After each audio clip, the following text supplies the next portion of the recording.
UNBC is scared of the kind of research I want to do. And I wonder if they would take recommendations, though.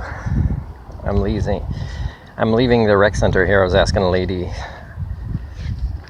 I said, I heard Nicole on the radio with CBC saying she sees value in children's programming.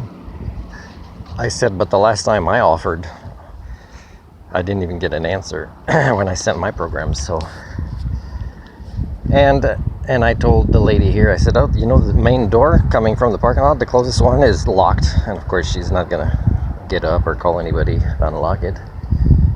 And she says, oh, Nicole and Heidi are only in next week to talk to them about the programming, which would be a waste of time based on psychological profiling. Not my psychological profile, but their own. But I wonder if UNBC would do this research. It's a bit complex, so I could guide them through it if they want. But to collect data that says, not just here, because it's a global phenomenon, and definitely in most proto-societies that are part of Canada, is, and I already talked about it, let's say when you go to a hospital. and at a hospital, I don't know if they're trying to get less people to come at the hospital so they can have more staff shortages, and because then they'll say, oh, we can have more, nobody's coming. But I think there's a phenomenon going where, you know, people that work with the public, which is, you know, a high percentage of jobs, are uncomfortable or choose to not like people, so they can be uncomfortable, but they also don't have the skill sets to be comfortable and get to know people and see their value, so they can, you know, let's say, be public servants. So they prefer, let's say, that a rec center or a pool would have mostly the people they like or know or are within their social network show up. They don't realize eventually, you know, you don't get funding and you lose your job when the behaviors demonstrate those patterns. So I wonder if UNBC could, because you can't just say nobody wants to work, or you can't just say people are lazy, they don't exercise, whatever. You gotta, like, the systemic issues means it's not just patients or citizens of a city that could partake in leisure. It's actually the people that help influence these cultures, which is the people with the jobs that are supposed to be better at empowering and interacting with the general public. There needs to be research that shows what these interactions are like, and even do a survey where if you ask the questions, hey, who are you the most happy to see show up at the pool? And then, you know, you can pick up sometimes in these questions and responses some of the patterns, right? Or who would you like to see more at the pool? You know, because, you know, you'll see that maybe there's an exclusion that is obvious in the answers, even though they promote inclusion, right?